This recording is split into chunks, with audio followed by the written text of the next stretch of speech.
जी माओवादी भारतीय communist party माओवादी जी आता बँड संघटना आहे, केंद्र सरकारने बॅन केलं आहे आणि सगळ्यांचं त्या ठिकाणी बॅन आहे, याच्या सगळ्या ऑफशूट आहे, यांचं हे संविधान आहे. हे संविधान काय सांगतं?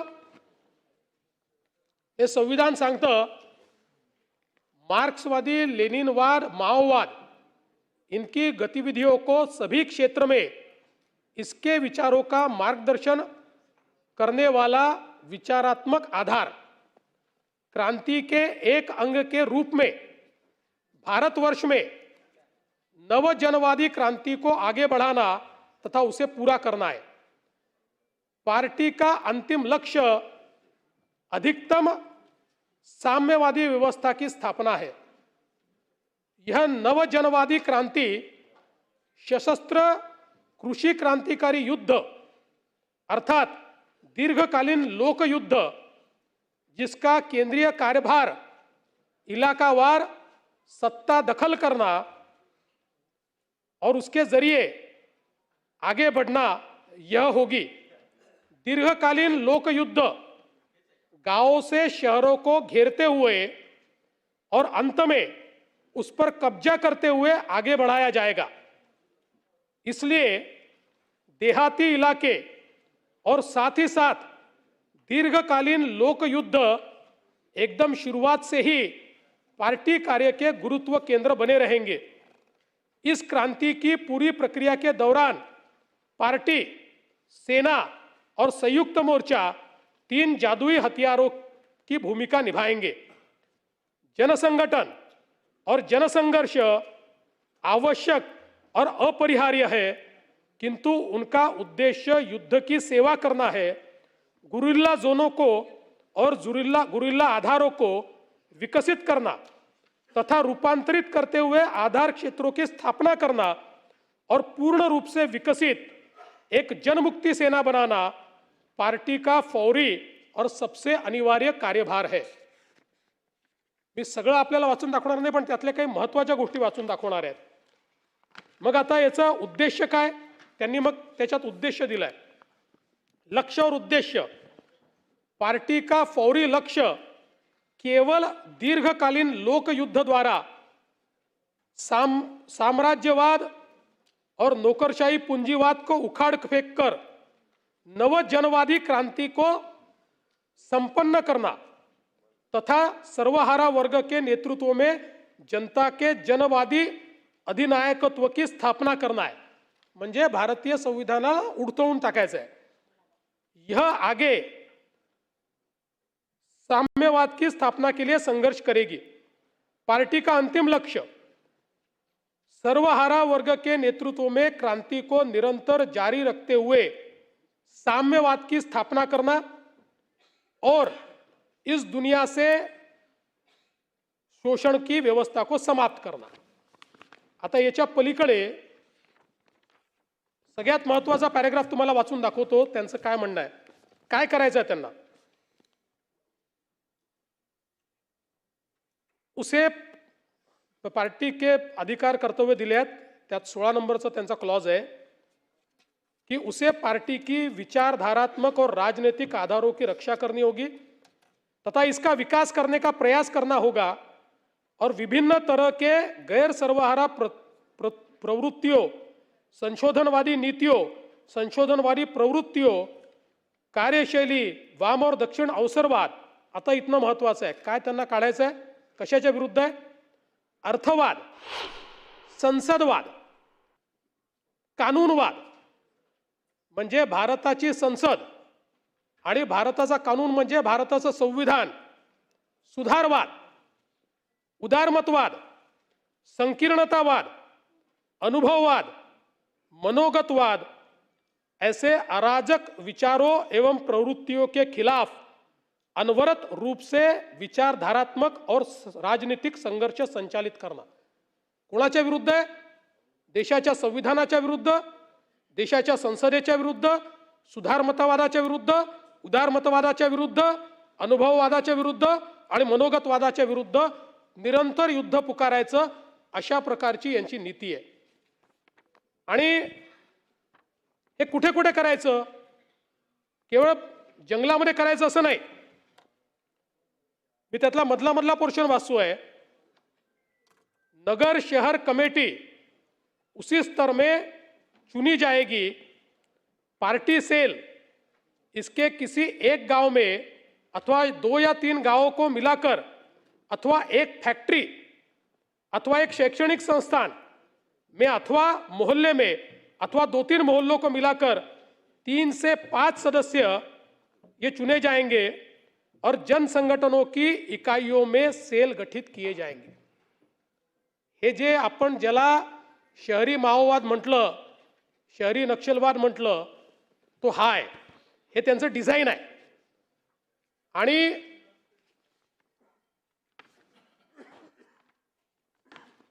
याच्यामध्ये कार्यप्रणाली काय? पार्टी शुरू से ही सेना पर पूर्ण नियंत्रण करेगी.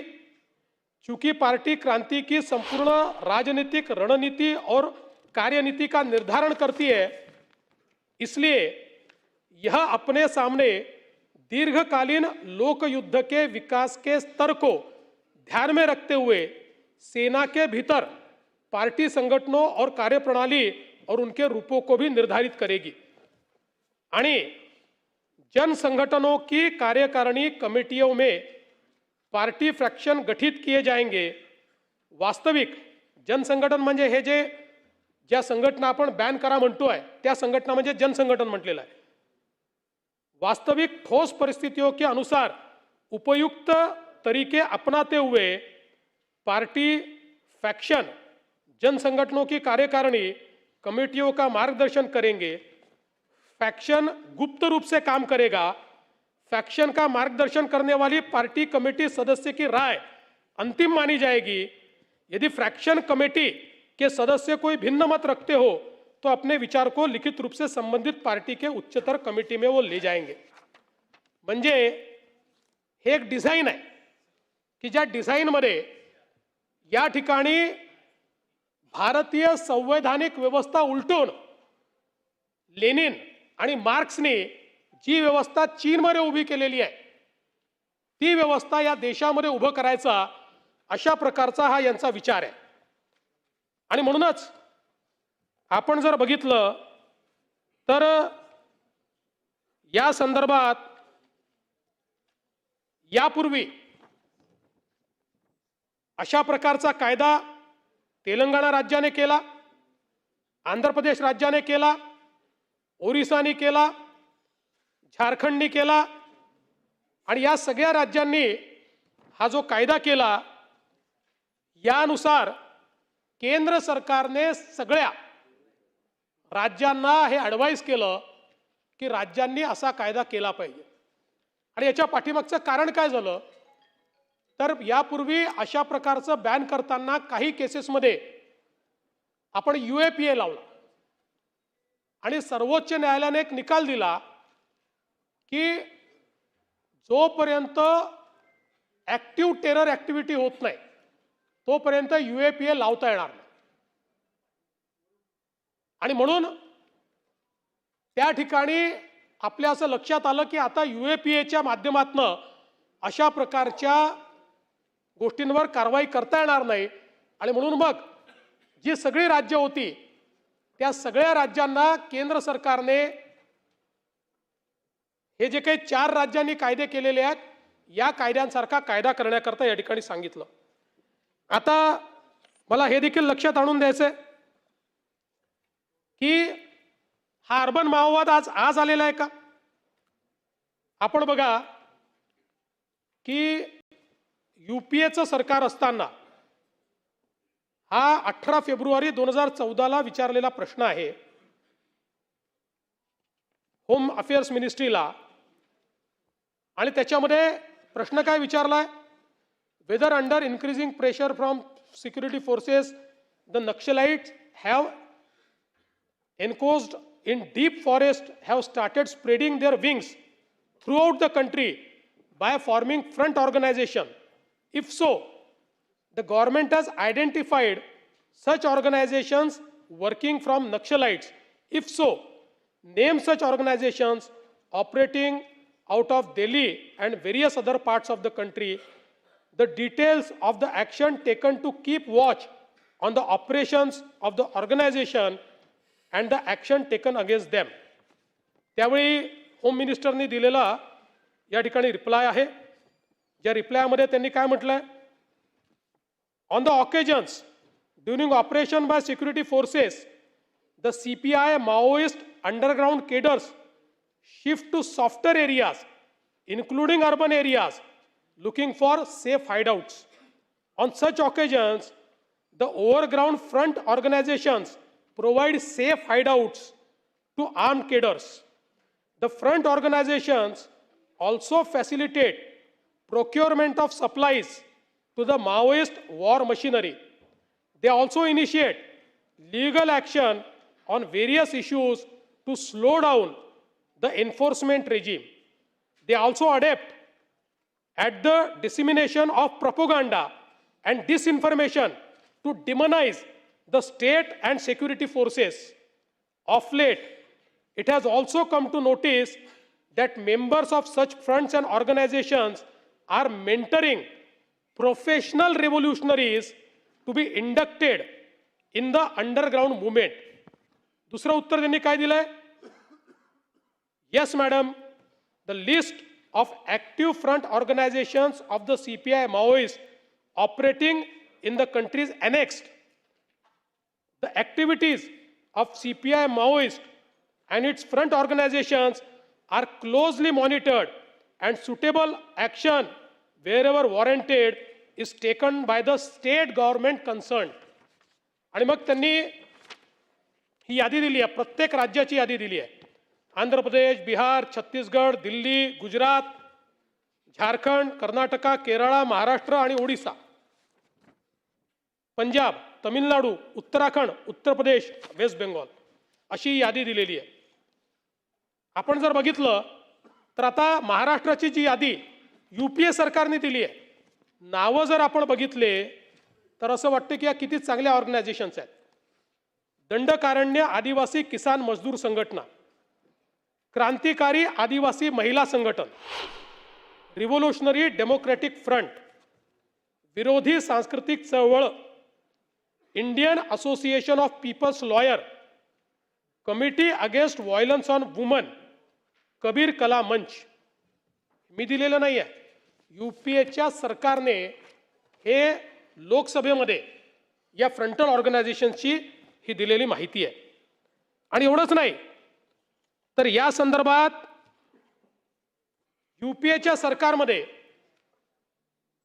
एक ॲफिडेव्हिट कोर्टामध्ये दाखल झालेला आहे.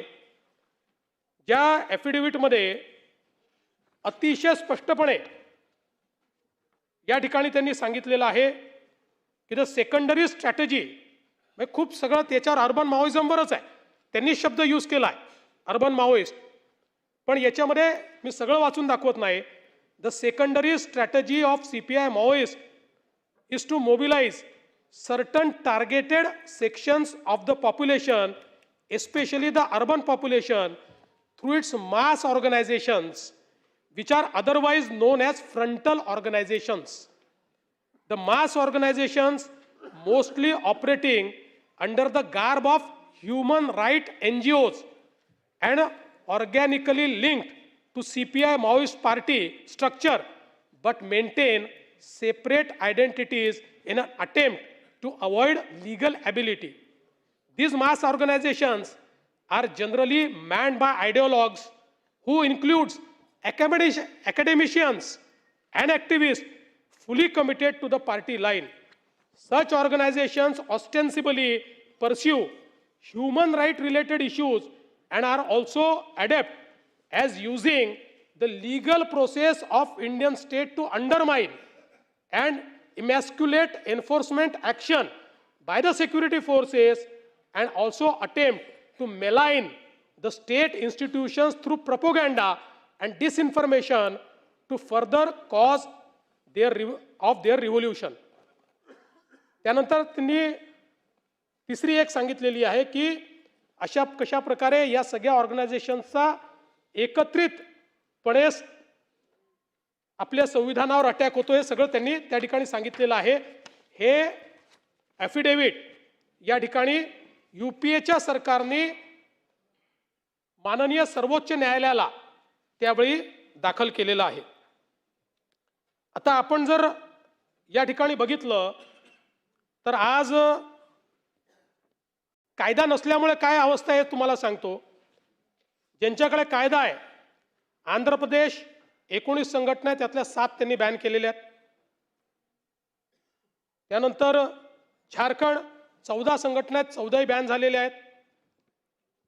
त्यानंतर तेलंगणा 29 संघटना आहेत, त्यातल्या 7 त्यांनी बॅन केलेल्या आहेत।